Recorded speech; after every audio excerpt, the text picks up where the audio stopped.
Hola a todos y todas las mejores vibras, les habla Inti desde Costa Rica y hoy estoy feliz de poder compartir con ustedes esta videocharla con base o en marco al primer Congreso de Tarot en Uruguay. Quiero felicitar y a la vez saludar a los organizadores, Mariana y Rodrigo, pues llevar un evento así siempre es difícil y ellos lo han logrado. También quiero felicitar a mis compañeros y a mis compañeras por ser parte de esta bonita iniciativa y a todos ustedes extenderles un caluroso saludo por vernos en diferido, ya sea desde sus casas o desde sus lugares de trabajo, donde sea que nos vayan a ver. Espero que disfruten esta ponencia y como les había comentado en el video inaugural, yo les iba a exponer o les iba a comentar sobre este tarot que tengo aquí a mis espaldas, sobre el tarot de todo. Entonces, si gustan, se pueden ir poniendo cómodos mientras yo les voy compartiendo pantalla para iniciar con la exposición. Ahí estamos. La idea de hoy es hacer entonces una parte del taller de introducción al tarot de todo. Generalmente este taller yo lo doy como parte de la formación, es el primer nivel y el taller dura 2 horas. Por razones de tiempo no vamos a poder hacer las 2 horas, entonces vamos a tratar de ponerle para abarcar lo más que podamos. La idea de hoy es entonces, como les había comentado, hablar un poquito sobre la historia de este mazo, sobre Crowley, Frida, Telema, hablar un poquito sobre el esoterismo y por supuesto de tarot. Para los que aún no me tienen en redes sociales, me pueden encontrar en Instagram como @inti.cr o en Facebook como @inti7. Bueno, el tarot de todos y los designios del alma. El objetivo de la ponencia es que nos acerquemos con otros ojos a este tarot, no con los ojos de que este tarot es mala vibra y negro y oscuro, sino con los ojos de que este tarot sirve para llevar a cabo aquellos deseos o aquellos anhelos del alma. Finalmente, como decía el doctor Bach, nuestro cuerpo tiende a enfermar cuando nuestra alma no está haciendo lo que quiere hacer. Y este tarot sirve para seguir los pasos o para escuchar la voz del alma. Por eso hemos usado ahí o usé ahí la carta número 17 en la portada. Realmente esta carta es una carta emblema dentro de Telema y hay que recordar que este tarot, por ser un tarot iniciático, guarda mucho de la filosofía o del conocimiento hermético que también vemos en los cuentos de la Europa medieval de dragones y princesas. Esos cuentos que parecen ficción, hay que entender que también tienen una simbología y una alegoría iniciática de fondo que dejaron los ocultistas. Y pues la estrella representa mucho esa filosofía de la princesa rescatada o la princesa liberada de la torre. La torre sería el ego, sería la mente egoica que tiene aprisionada a nuestra doncella pura y blanca. Entonces, la idea de abrir con esta imagen hoy es para acercarnos a este tarot entendiendo que el tarot fue diseñado para escuchar nuestra esencia, para escuchar nuestra alma y seguir, como dice Crowley, nuestra voluntad verdadera. Entonces, para ir arrancando, irnos metiendo en contexto, si gustan, hay que entender que este tarot es contemporáneo a la Segunda Guerra Mundial. La Segunda Guerra Mundial fue un conflicto militar global que se desarrolló entre 1939 y 1945, justamente los años en los que básicamente se dibujó este tarot. Este tarot se dibujó entre los años 1938 y 1942, aunque salió al mercado hasta el año 70. Salió al mercado en los 70 con esta famosa cajita blanca, con la famosa caja blanca de colección, que aún hoy en día se consigue. Entonces podemos decir que este tarot es contemporáneo de la Segunda Guerra Mundial y el tarot Rider es contemporáneo de la Primera Guerra Mundial, pues se dibujó en 1910 y la Primera Guerra Mundial es en 1914. Pues vean entonces qué difícil que fue para Crowley y para Frida dibujar un tarot en media guerra mundial, en media crisis económica. Es como a hoy en día que nos pusiéramos a sacar un proyecto así de grande, así de ambicioso, con la crisis económica que hay por la pandemia, nos va a costar mucho. Aún sin embargo, nosotros por lo menos tenemos herramientas tecnológicas. Crowley y Frida en aquel momento no disponían ni de mucha tecnología. Entonces realmente fue toda una hazaña haber sacado este tarot en esos años, sobre todo con este conflicto, pues se hacía muy difícil la comunicación entre ambos, ¿verdad? Así que este tarot se hizo vía correspondencia, todos se lo mandaban por cartas. Bueno, para la Segunda Guerra Mundial tenemos el escenario, en el escenario tenemos a dos actores cuyos bandos son totalmente diferentes, ¿verdad? Para esa época tenemos estos dos actores en bandos diferentes y la prensa que jugaba un papel importante, pues en uno de los bandos ponía a Hitler como el gran líder político de la época y en el otro de los bandos ponía a Crowley como el gran mago oscuro de la época, ¿verdad? Entonces, ¿qué pasa? Años después nos damos cuenta que lo que la prensa nos vendió como el gran líder político realmente se transformó en el gran monstruo del siglo XX y años después nos damos cuenta que ese gran mago negro que la prensa nos vendió, años después lo vimos convertirse en el maestro de la contracultura y de la filosofía hippie. Entonces, finalmente, ¿quién es el oscuro y quién es el malo, verdad? Ese es el famoso juego oscuro que tiene la prensa. Además, hay que entender que la Segunda Guerra Mundial fue una guerra mágica y tenía muchos intereses de fondo económicos, políticos y sociales, como toda guerra, obviamente. Pues, pero detrás de esta habían ciertos intereses mágicos, veamos, y que se ven reflejados en los simbolismos o en los glifos que se usaron detrás de esta guerra. Por ejemplo, la esvástica que usaron los nazis para representar su ideología. Sabemos que es un símbolo hermético, esotérico, que realmente viene de la India. Y así Crowley también con su mudra de la B de Victoria, fue una guerra mágica realmente. Entonces la prensa tomó bando, tomó partida y etiquetó a estos dos personajes. A uno lo etiquetó como el malo, el oscuro, y al otro como el líder político de la época.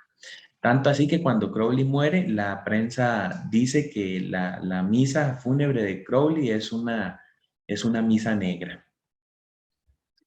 Bueno, lo que pasa con los noticieros es lo siguiente, que ustedes solo van a ver lo que el noticiero quiere que ellos vean.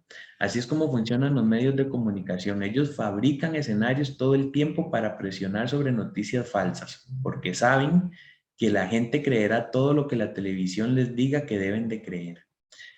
Por eso yo no les llamo medios de información, yo realmente les llamo medios de desinformación masiva, porque como decía un presidente suramericano muy famoso, desde que se inventó la imprenta, el dueño de la imprenta decide qué se publica. Y generalmente lo que va a decidir qué publicar es a conveniencia de él para mover el concepto, mover la opinión de las masas. Por ejemplo, lo podemos ver acá, bien en el ejemplo gráfico que tenemos, donde el sujeto que va corriendo en la posición número 2, va corriendo en defensa personal porque hay un sujeto en posición número 1 que viene detrás de él a meterle el cuchillo. Pero en la tele no vemos ese movimiento, en la tele lo vemos al revés. La persona que corre en autodefensa realmente en la tele la podríamos ver como la persona que ataca y la persona que realmente está atacando en la tele la vemos como la víctima. Y en eso consisten los medios de desinformación masivo, ¿verdad? Tienden a transgiversarnos y realmente a crear escenarios que no son los reales. Por eso, si caemos en el oscuro juego de los medios de desinformación, nos va a pasar lo del colgado. Vamos a empezar a ver el mundo de revés, vamos a empezar a ver el mundo a cabeza. ¿Y qué pasa si vemos el mundo a cabeza? Nos va a ocurrir lo que decía Malcolm X. Vamos a terminar odiando al oprimido y amando al opresor. Por eso es de urgencia apagar la televisión, encender la mente y el espíritu.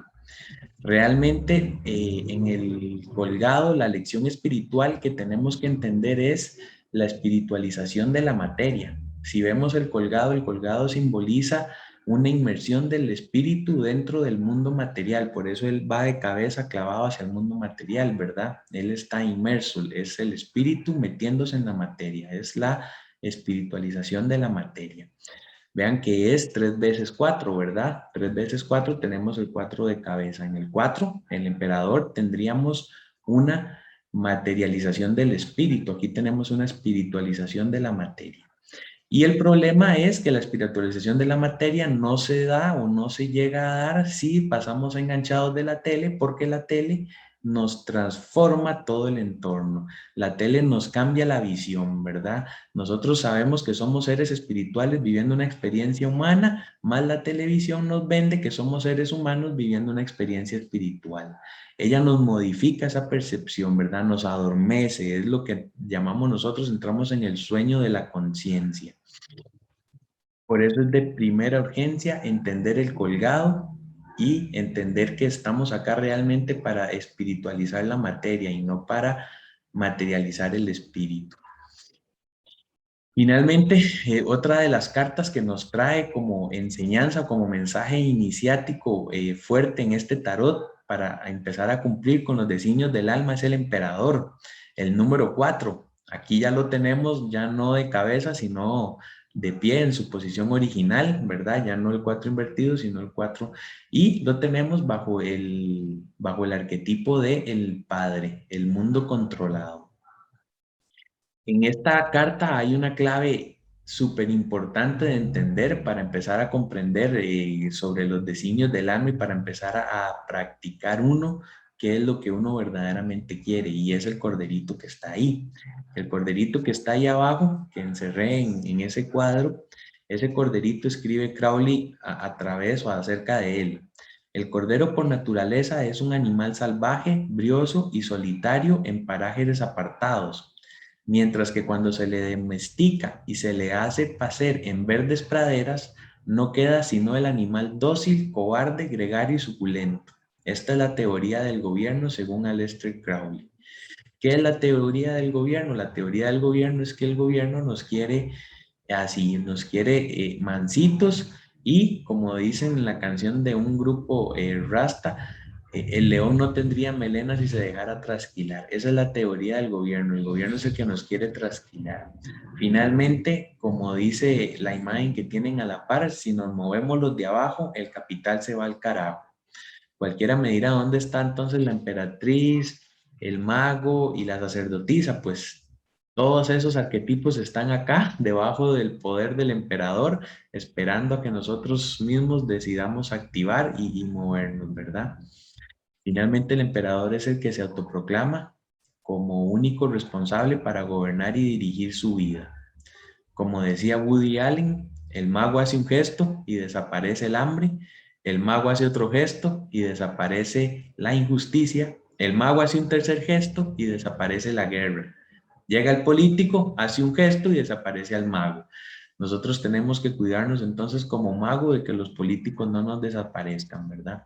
Esa carta justamente está ahí, el corderito justamente está ahí para hacernos recordar que nosotros estamos llamados a ser ovejas negras de la familia, ¿verdad? ¿Qué significa ser ovejas negras? Ser un buscador, ser un sanador, no ser parte más del sistema, no ser parte de esa estructura piramidal que vemos ahí.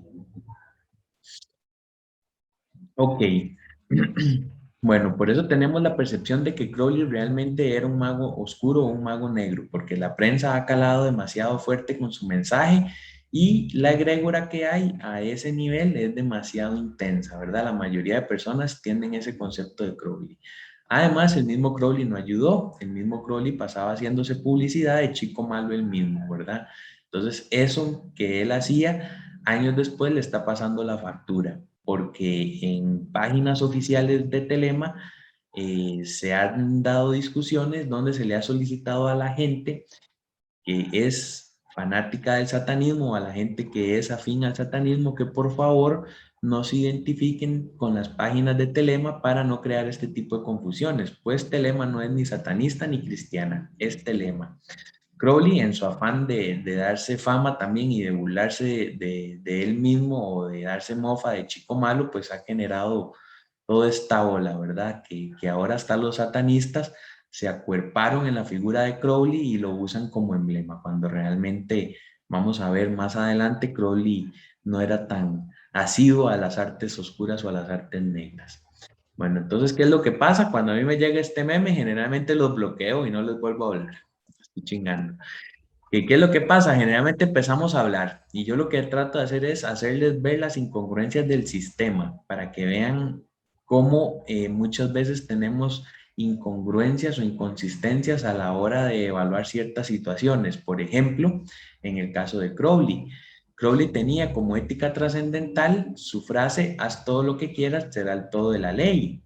Es igual a la ética trascendental que tenía San Agustín de Hipona, ama y haz lo que quieras. Los dos están diciendo lo mismo con diferentes palabras. El problema es que uno es catalogado como satanista y el otro es catalogado como un santo de la Iglesia Católica. Entonces vean ahí las incongruencias del sistema y de los medios de comunicación, ¿verdad? Cómo no se evalúa siempre con la misma vara, ¿verdad? La vara cambia, depende del personaje que diga la frase y depende si tiene o no anticuerpos. Por eso decía Calle 13 en su canción multiviral, una noticia mal contada es un asalto a mano armada. Nos han dicho que Crowley siempre ha sido un mago oscuro, pero realmente vean que Crowley no se aleja mucho de tener un mensaje muy parecido al que tienen también los grandes santos de la Iglesia Católica. Finalmente, como les iba comentando, el mismo Crowley no, él mismo no se declara muy asiduo a las artes oscuras cuando escribe esto de puño y letra en su libro o en su agenda de confesiones. Hay una agenda que Crowley escribe sobre sus confesiones de vida y ahí él escribe lo siguiente: la magia negra no es un mito. Para practicar la magia negra debes violar todos los principios de la ciencia, de la decencia y de la inteligencia. Debes estar obsesionado por una creencia enfermiza en la importancia del tribal objeto de tus egoístas y miserables deseos. Yo, que he sido acusado de ser un mago negro, nunca se ha dicho mayor disparate sobre mí. Desprecio tanto esta cosa que incluso me cuesta creer que exista gente tan degradada e imbécil que pueda llegar a practicarla. Inclusive ahí no termina la frase. En el libro, en las agendas de Crowley, en las confesiones de Crowley, Crowley añade todavía y pone: yo nunca he podido dar una misa negra porque nunca he sido ordenado como padre del Vaticano. ¡Pum! Ven, también Crowley tenía mucha cizaña contra el Vaticano y por eso el Vaticano también después respondió con toda la cizaña hacia Crowley. Creo que era una guerra que se tenían entre ambos. Crowley le tiraba al Vaticano, el Vaticano le tiraba a Crowley. Finalmente el Vaticano, todos sabemos que tiene más poder para hacer llegar su mensaje. Crowley en aquel momento tenía dinero, pero se le iba acabando poco a poco, iba también publicando sus libros, pues él iba usando su fortuna para publicar sus trabajos y por eso se iba quedando sin dinero. Bueno, entonces como vemos realmente, no vamos a decir que Crowley ahora es el mago más blanco del mundo, pero por lo menos podemos ir cambiando la percepción de que era una persona que le encantaba y buscaba lo negro y lo oscuro. Finalmente, esto de la gran bestia, de Baphomet y de satanista realmente tiene su origen en su madre, en Emily Berta Bishop.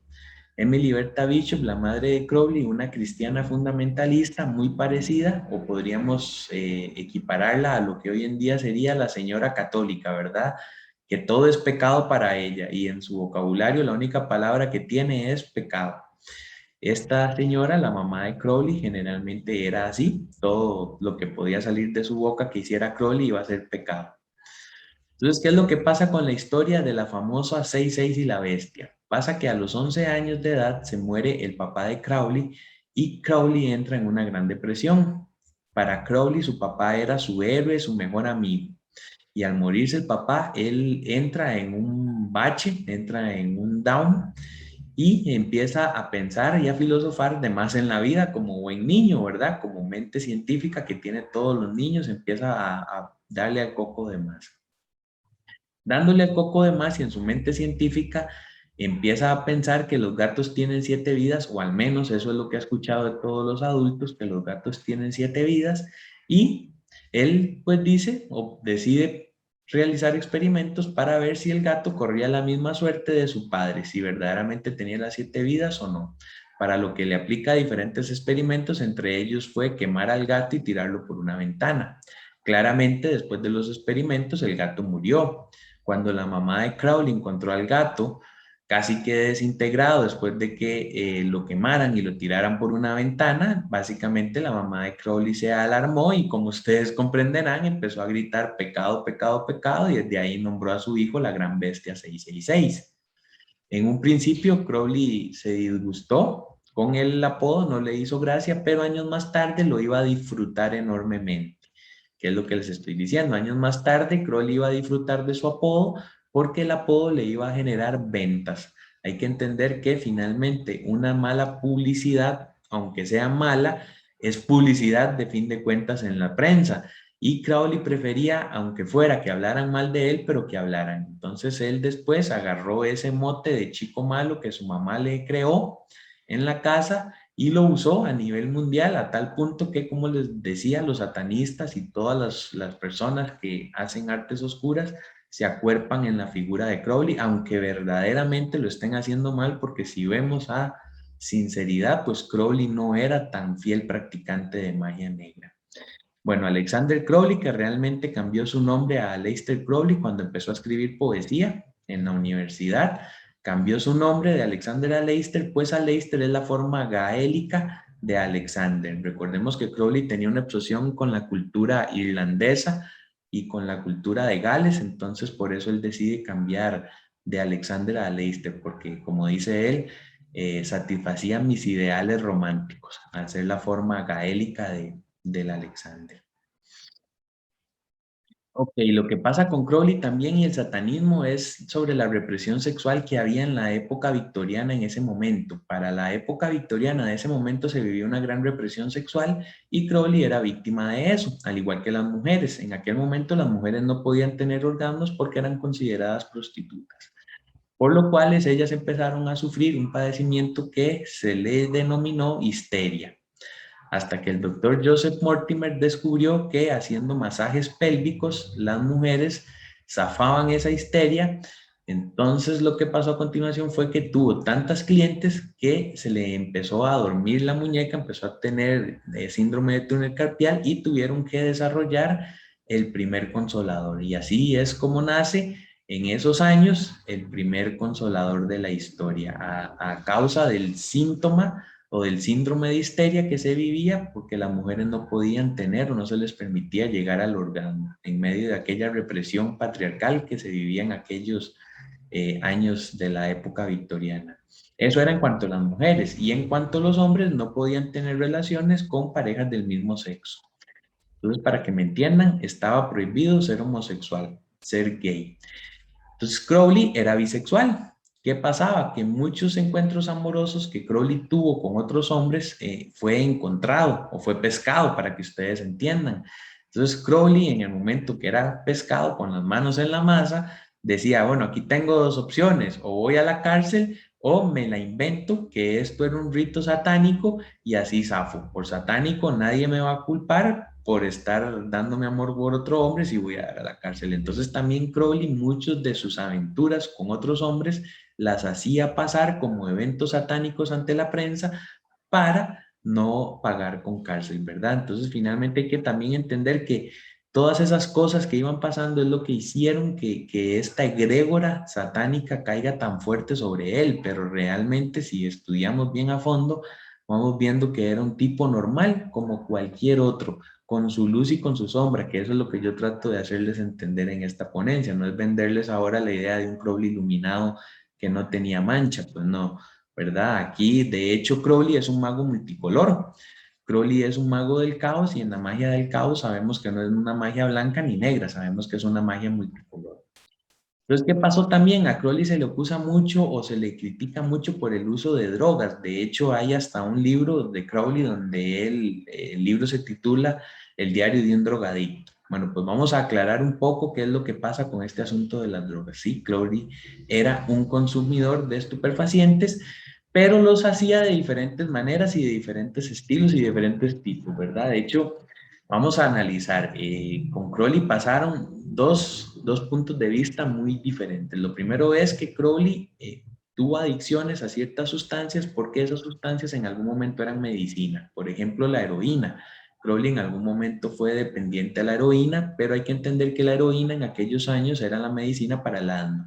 Entonces, más de una vez, Crowley tuvo que recurrir a la heroína para curar el alma, y después tuvo que recurrir a un montón de cosas para dejar la heroína, ¿verdad? Entonces hay que entender que Crowley en algún momento sí tuvo problemas de drogadicción o dependencia a ciertas sustancias, pero era porque estas sustancias en parte eran la medicina para esas enfermedades. Ahora, esa era la parte en cuanto a adicciones que él tenía. También hay una parte que no era de adicciones, que era más una parte como la diríamos hoy en día o como los conocen los jóvenes de hoy en día, era una parte más psiconauta, ¿verdad? Entendemos por un psiconauta una persona que consume medicina ancestral para entrar en estados alterados de conciencia y hacer trabajo espiritual. Entonces hay que entender que Crowley usó las sustancias o los estupefacientes en estos dos puntos, ¿verdad? De ser adicto a causa de un medicamento y después tener que trabajar contra esa adicción, a usarlos también como herramientas en el ámbito espiritual. Finalmente, a Crowley en aquellos años se le criticaba mucho por su forma de vida, pero si Crowley viviera hoy en día, tendría dos etiquetas muy claras y muy marcadas y no se le criticaría tan dura o tan fuertemente. Y esas etiquetas serían la de psiconauta y la de chemsex, ¿verdad? Crowley bien en el siglo XXI cabe entre estas dos etiquetas. Lo que pasa es que era un adelantado de su época y para aquellos momentos sí hizo furor su estilo de vida o usar estupefacientes de esta forma. Bueno, pero ahora se las cambio yo a ustedes. La idea de esta ponencia, como yo les dije, es abrirnos a la mente y abrirnos a que este tarot no necesariamente tiene que ser negro oscuro como realmente se percibe y realmente les puedo hacer hasta cambiar la pregunta para empezar a ver las cosas de otro color o de otra forma. Entonces aquí realmente les hago la variante. ¿Sabían ustedes que Arthur Edward White era un mago negro? Fijo, ustedes me dirán rebloqueado. Y no le creemos y fijo, eso es por vengativo. Y pues no, aquí vamos a analizar un poquito de la historia, ¿verdad? Vamos a ver, en marzo de 1898, Crowley entra a la Golden Dawn gracias a que encuentra este libro o gracias a que da con este libro que se titula El libro de la magia negra y los pactos demoníacos de Arthur Edward White. Entonces, en marzo de 1898, Crowley da con este libro de magia negra de Edward White, comunica con Edward White y Edward White le da todos los contactos para que ingrese a la Golden Dawn. Y así entra Crowley a la Golden Dawn a través de este libro de magia negra escrito por Arthur Edward White. Ahora, entonces les pregunto yo a ustedes, ¿quién es el oscuro? Crowley, que escribe libros proféticos o libros altruistas, ¿verdad? Donde más bien profesa la ley para la nueva era, que es una ley de amor, o Arthur Edward White, que anda escribiendo libros de grimorios sobre magia negra. Pues bueno, si son inteligentes y si ven lo que estoy haciendo, les estoy aplicando el oscuro juego de la prensa, porque sinceramente me estoy basando solamente en un libro para tomar un juicio. Y realmente eso no se puede hacer. Eso es justamente lo que hace la prensa, ¿verdad? Solo toma una parte y a través de esa parte emite su gran juicio. Pues yo no sé si Arthur Edward White era un mago negro o un mago blanco. Yo creería que no, porque yo he mirado la mayoría de sus obras y no son oscuras, ¿verdad? Por un libro que tenga hablando de magia negra, yo no voy a decir que claramente era un mago negro. Y creo que a Crowley le ha pasado también lo mismo. Inclusive Crowley tiene 86 libros y en ninguno, me parece, no, les voy a ser sinceros, no he tenido acceso a los 86 libros de Crowley. A los que he tenido acceso, me parece, ninguno habla tan así o tan específico así sobre magia negra, ¿verdad? Entonces, finalmente vean qué bonito ejercicio para abrirnos a la idea de que finalmente ver el juego de cómo opera la prensa y cómo también yo los puedo manipular a través de este ejercicio si los pongo a comparar solo una obra y no toda la obra, ¿verdad? Eso está muy bonito de entenderlo y también analizar y comprender y ver que finalmente eso, ¿verdad? Ninguno de los dos, aquí no estamos buscando con este ejercicio de culpar a uno. Entonces el negro era White y no Crowley, no, este ejercicio no consiste en eso. Finalmente, si evaluamos la obra de los dos, creo, y a nivel personal, no podría evaluar como oscuro a ninguno de los dos, porque la mayoría de sus obras no son así. Por un libro no puedo hablar o no puedo emitir un juicio tan severo como si lo hace la prensa, ¿verdad? Entonces es interesante, igual, comparando los libros, estos dos libros son libros de mucha venta y en el caso de Crowley, casi que el libro de la ley es un libro más simbólico, es un libro más representativo. ¿Verdad? Este es el libro básicamente con el que él pues se hace o es famoso. Es el libro creo que más vende también o que más copias vende. El famoso libro de la ley porque en él trae la ley de Telema o la ley para la nueva era.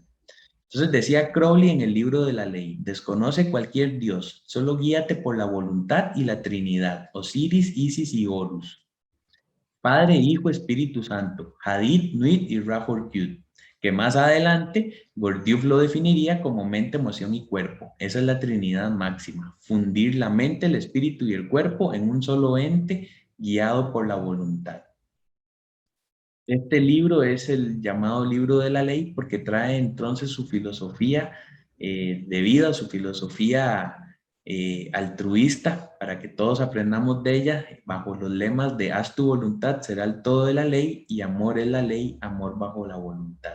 Si nos ponemos a ver, realmente es muy parecido a lo que ya nos proponía Jesús cuando estuvo acá y dijo que los 10 mandamientos finalmente se podían resumir en uno solo, y ese mandamiento era sencillamente amados los unos a los otros. Aquí básicamente Crowley está diciendo lo mismo, ¿verdad? Amor bajo voluntad, amor es la ley, amor bajo voluntad. Ok, el libro tiene 3 capítulos. El primer capítulo lo escribe Nuit, el segundo capítulo lo escribe Hadid y el tercer capítulo lo escribe Rahul Q. Si vemos entonces serían las 3 deidades de Telema, ¿verdad? 3 deidades que una simbolizaría el alma, el otro simbolizaría el espíritu y el otro sería una especie de mente superior o mente divina, la Manas. Ese es el famoso libro de la ley. Crowley lo escribe en 1904, los días 8, 9 y 10 de abril. En esos 3 días, a un día por capítulo. Son 3 capítulos, escribió un día por capítulo. Lo escribió, lo canalizó. Hay que entender que este libro es una canalización de este ser que está aquí, Aiwass, de este ser que están viendo. De hecho, Aiwass, ese que ven ahí, es un dibujo a mano del propio Crowley. Hay que entender que Crowley canalizó este libro entre las 12 mediodía y la 1 de la tarde, entre los días 8, 9 y 10 de abril de 1904, mientras estaba en luna de miel en Egipto con su primera esposa, Rose Kelly. Él dice haber contactado con esta entidad a la que él puso como Aiwass y que él diría años más tarde que es su santo ángel guardián. Finalmente, vean, si nosotros tomamos o cogemos la palabra Aiwass en inglés y la dividimos y la traducimos, podemos traducirla al castellano como un yo era, o también le podemos dar vuelta como yo un era, ¿verdad? Entonces es bonito este juego de palabras porque realmente si era el santo ángel guardián de Crowley, pues aquí con estas palabras o con este juego se hace ver al momento de usar el yo era. También si quitamos la A y solo dejamos el IWAS, entonces tenemos que se traduce como era. Entonces el nuevo libro de la era lo está dictando una entidad que se llama Era. Finalmente, hay que entender que Crowley usaba la magia sexual para conectar siempre con este tipo de mensajes o con este tipo de canalizaciones, ya sean de su mismo ser interno o de otros seres, ¿verdad? Hay otra historia también de Crowley que son los trabajos de Malatrán, donde con magia sexual conecta con otra entidad que no se llamaba Aiwa, se llamaba Lan. Y si vamos a ver a Lan, es realmente la fotocopia de Yoda que dibujó George Lucas para Star Wars. Entonces Crowley a través de la magia sexual generalmente andaba conectando con este tipo de entidades, ya sean internas o externas.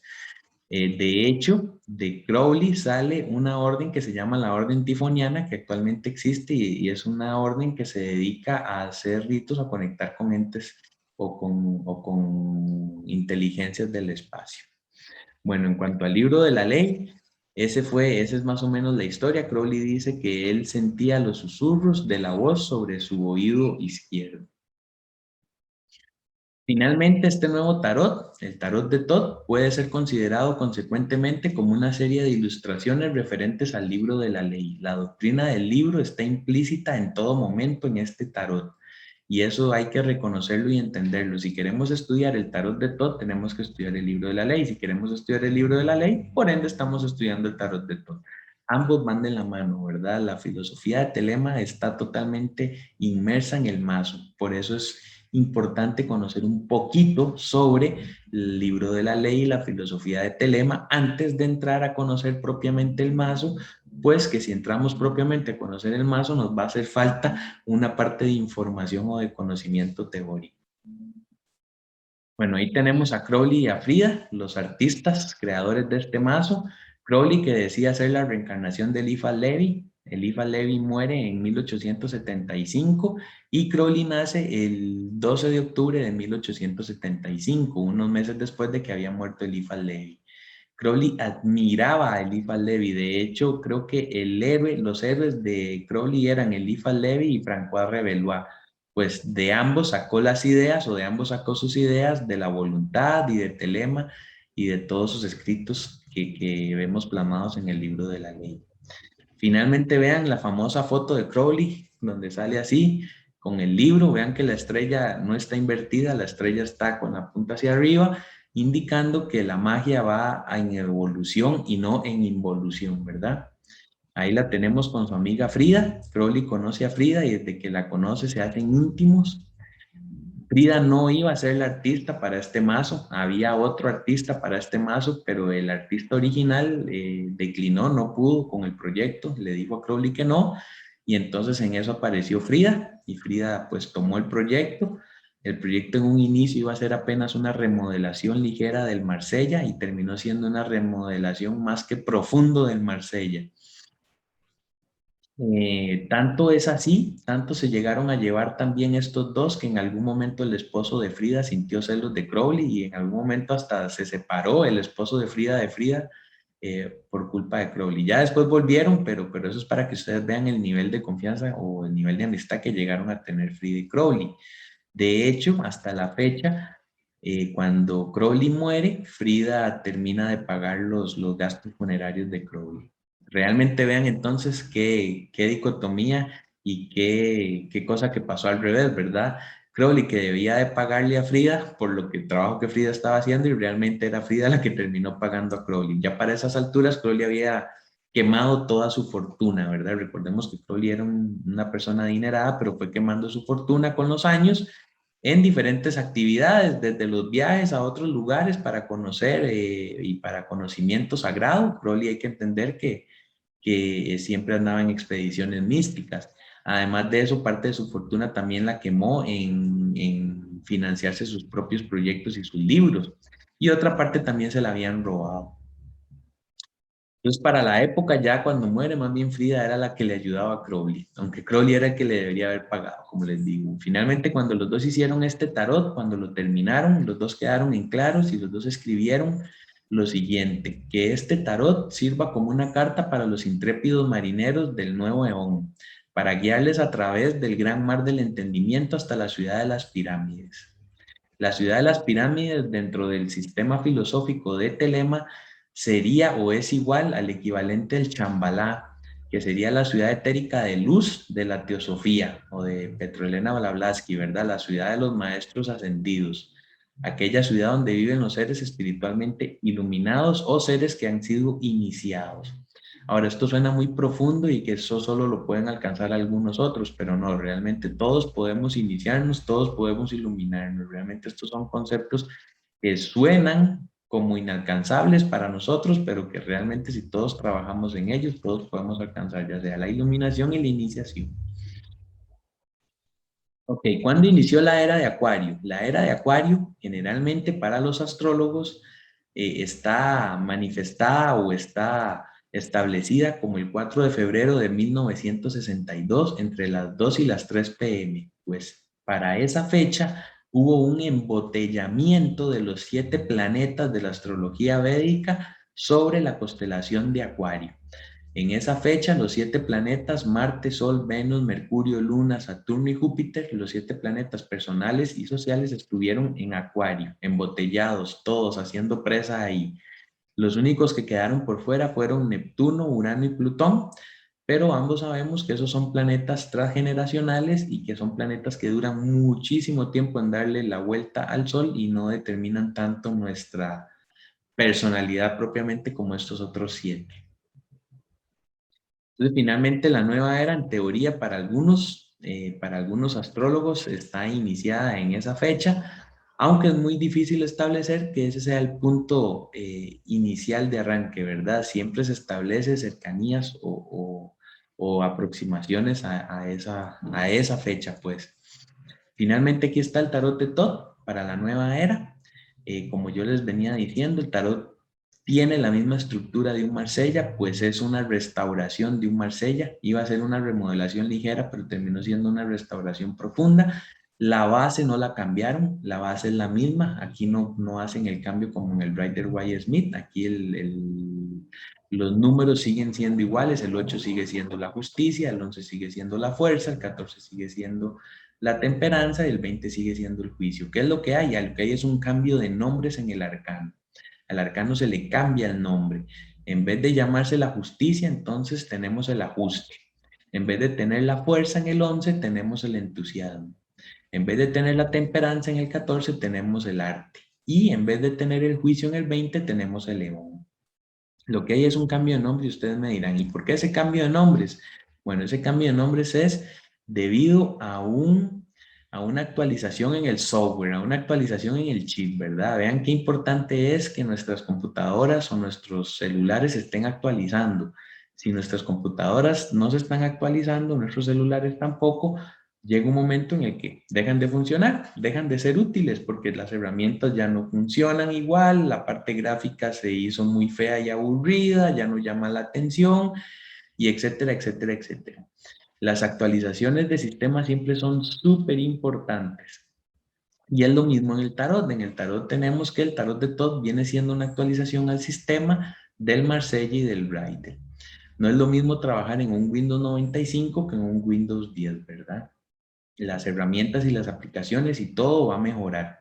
Entonces, finalmente eso es lo que propone Crowley. Crowley propone el cambio de nombres para una actualización en el sistema operativo, ponerle como decir un parche y que este parche funcione mejor a los nuevos tiempos para lograr los designios del alma, para lograr llevar a cabo aquellos anhelos del corazón. Entonces, la primera carta a la que hay un cambio es en el 8, como dijimos, no cambia su número, más sí cambia el nombre, pasa de llamarse la justicia a llamarse el ajuste. ¿Por qué? Porque como dice Crowley, la justicia en el tarot es divina y es perfecta y sí puede ver, mas la justicia de los hombres aquí en la tierra no es perfecta y no puede ver. Desde el siglo XVIII, la élite le puso a la justicia una venda para decirnos a todos que esa venda era con el fin de la igualdad, ¿verdad? Que esa venda era porque la ley era ciega y a todos los taja por igual. Eso fue una gran estafa que nos metieron las élites porque lo que nos dimos cuenta años después es que esa venda sencillamente se mueve y se quita con dinero, ¿verdad? Si tengo dinero, la justicia es ciega, pero si no tengo dinero, la justicia no es ciega. Ahí sí me ve. Finalmente, a la época podemos reclamarle a la justicia eso. ¿Por qué no ves lo que nos están haciendo, verdad? Es como si viviéramos en un mundo donde la justicia se ha quedado sin ojos. Por eso Crowley agarró en su arcano y le ha puesto huecos a ese antifaz o a esa venda, para que la justicia de nuevo vuelva a ver, para que la justicia pueda volver a ser perfecta. A ver, ahora, esa venda no es una venda, realmente es un antifaz de un bufón. Realmente ahí la figura o el arquetipo que tenemos de fondo es un bufón y es un bufón dándonos a entender que nadie escapa o nadie puede burlar a las leyes cósmicas. A las leyes de la tierra, los ricos podrán burlarlas, pero las leyes cósmicas ni el mejor bufón las puede burlar. Finalmente, esta carta, Crowley lo que quiso representar son las fuerzas que ajustan y equilibran el universo. Y, a pesar de ser exacta, la naturaleza no es justa bajo ningún punto de vista, pero se ajusta. En la naturaleza, un tigre se come un conejo, no nos parece justo, pero es el ajuste básico y necesario, ¿verdad? Y así hay como que tener nosotros también esta carta. Cada vez que nos llega un ajuste, aunque nosotros lo veamos injusto, hay que dejar de pelearnos con ese ajuste y empezar a entenderlo como lo necesario para crecer o para evolucionar, ¿verdad? Entender esta carta como el ajuste y no como la justicia nos abre entonces al dejar de estarnos victimizando y peleándonos con el ego del qué injusto que me pasara esto a mí, qué injusto que no entiendo, no. Ya con esta carta, pues tome, te pasó, ahí lo tienes, es el ajuste de tal consecuencia y lleva, listo, nos hace más responsables, ¿verdad? Y a la vez, al hacernos más responsables, nos lleva a trabajar más en los designios de nuestra propia alma. La otra carta que cambia es la carta 11, hay otro cambio de nombre, pasamos de tener la fuerza a tener la lujuria. ¿Por qué? Bueno, La lujuria en un sentido no sexual, antes de hablar en el sentido sexual, la lujuria en un sentido no sexual se refiere a un deseo apasionado de algo. Y precisamente es lo que habla este tarot, ¿verdad? Encuentra tu pasión en la vida y dedícale tu existencia. Esa debe ser tu medicina. Eso sería la lujuria en una parte no sexual. Y en una parte sexual, en esta carta, la lujuria está representando a Babylon, que sería el impulso sexual femenino y la mujer liberada. Les acabo de comentar que en la época victoriana había una gran represión sobre el orgasmo femenino y también sobre la sexualidad de los hombres. Pues en esta carta, justamente Crowley lo que quiso romper es con toda esa represión sexual que había para la fecha. Y el ejemplo gráfico es, o lo podemos tomar, de qué es lo que pasa cuando nosotros castramos a un gatito en nuestra casa. Cuando castramos a un gatito, el gatito se hace un animal dócil y tierno, ¿verdad? En cambio, si no lo tenemos castrado, el gatito anda de cacería y es un animal salvaje. Eso es justamente lo que buscan también las élites con reprimirnos el sexo, bajarnos nuestra fuerza y que nosotros no tengamos el ímpetu de reclamarles. Finalmente, en la carta 11 tenemos la revolución sexual que empezó con las mujeres después de la Segunda Guerra Mundial. En Europa y en Estados Unidos empiezan a experimentar cambios respecto a la mirada sobre el cuerpo y la sexualidad, producto de distintos movimientos políticos y sociales. Esto finalmente va a terminar rompiendo así con el viejo modelo de la Virgen María, esposa sumisa, madre sacrificada que no tuvo placer ni cuando fue fecundada por la paloma. Finalmente lo que empezó como una liberación sexual femenina terminó como una liberación sexual mundial y con el fortalecimiento y el desarrollo de la comunidad y la conquista de los derechos por parte de la comunidad LGTBI. Otra de las cartas que cambiamos o que cambió Crowley fue en la carta 14, que dejó de llamarse la temperanza y empezó a llamarse el arte, o le cambiaron el nombre al arte, por varias razones, entre ellas lo que hablábamos en la carta número 11, ¿verdad? Existe un sentido no sexual de la lujuria y se refiere a un deseo apasionado sobre algo. Entonces, al cambiarle el arte es ese deseo apasionado sobre algo, ¿verdad? Finalmente, esta es una de las cartas que más representa el libro de la ley y más representa la filosofía de Telema. La carta se llama el arte y todos estamos llamados a encontrar ese arte. Finalmente, el arte es como la gran obra en la alquimia. La gran obra para Crowley consiste en alcanzar tu voluntad, que será el todo de la ley. Una vez yo hago mi voluntad, que será el todo de la ley, he alcanzado la gran obra. Y la gran obra consiste en hacer la voluntad. Y este juego de palabras, ustedes me dirán, no entendí. Bueno, entonces para hacer la voluntad y alcanzar la gran obra, yo necesito encontrar primero mi arte, mis talentos, a qué he venido yo, a qué vine a esta tierra, con qué herramientas vine y con qué puedo ayudar y servir a los demás. Finalmente todos estamos aquí para servir, ¿verdad? Como dice el dicho, el que no vive para servir no sirve para vivir. Entonces, finalmente, ¿qué talentos he venido yo? ¿Con qué talentos he traído? Y puedo poner al servicio de los demás y de la sociedad para ayudar. Ese sería el arte, encontrar mi arte. Y finalmente, eso es lo que la sociedad no quiere. Vivimos en una sociedad donde tenemos que renunciar a nosotros mismos para no pasar hambre, ¿verdad? Generalmente, cada vez que decimos que nos vamos a dedicar al arte, nos dicen que nos vamos a morir de hambre. Pues bueno, solo pocos valientes, todos vamos a morir, pero solo pocos valientes van a morir haciendo lo que aman. El resto va a morir frustrado, seguramente en una vida desdichada, sin haber hecho lo que querían hacer. Lo que pasa con esta carta es lo siguiente: todos estamos acá, como les decía, para algo, ¿verdad? Y el sistema nos mete en los empleos y en los trabajos con las transnacionales. Y pues bueno, no es que trabajar para una transnacional sea malo, pero claramente no es el fin último del por qué estamos acá. Es parte del proceso de estar acá. Sí considero que parte del proceso de estar acá sea trabajar, tener un trabajo, pero no creo que sea el fin último del proceso el venir y tener que trabajar, ¿verdad? Finalmente todos tenemos que ir evolucionando, ir creciendo para llegar a encontrar esos talentos o ese arte. Dentro de la A, que es la Astrum Argentum, la Sociedad Esotérica de Crowley, habían dos tareas a realizar y eran precisamente esa: la comunicación con el SAC, con el Santo Ángel Guardián, en la carta 14, y cruzar el abismo, en la carta 15. Escribe Crowley: sin embargo, Babylon está al otro lado, haciendo señas. Si el adepto se entrega totalmente a ella, luego renace como un maestro del templo y un santo que habita en la ciudad de las pirámides.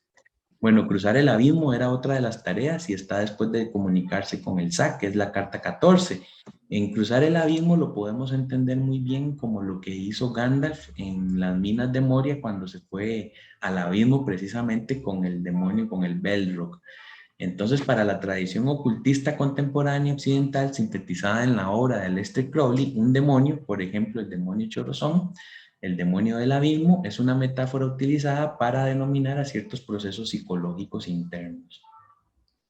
Crowley, de hecho, es otra de las confusiones que hay. Crowley habló de los ritos de Argelia, donde él invocó al demonio Chorrozón, el demonio de la dispersión, y muchos se basan en esta que Crowley escribió para decir que verdaderamente Crowley era negro y que hacía magia negra, invocaba demonios, pero realmente lo que Crowley estaba haciendo era un proceso psicológico parecido entonces o haciendo alegoría a lo que hizo Gandalf cuando dejó de ser gris y se transformó en blanco, es enfrentar sus miedos en el Averno, en el infierno, ¿verdad? Algo parecido a lo que vemos también en la carta del ermitaño, en este tarot, donde vemos a Cancerbero ahí abajo, ¿verdad? Cancerbero es el perro del Hades. Finalmente, otra de las cartas que cambia es el león. El león deja de llamarse el juicio para llamarse león.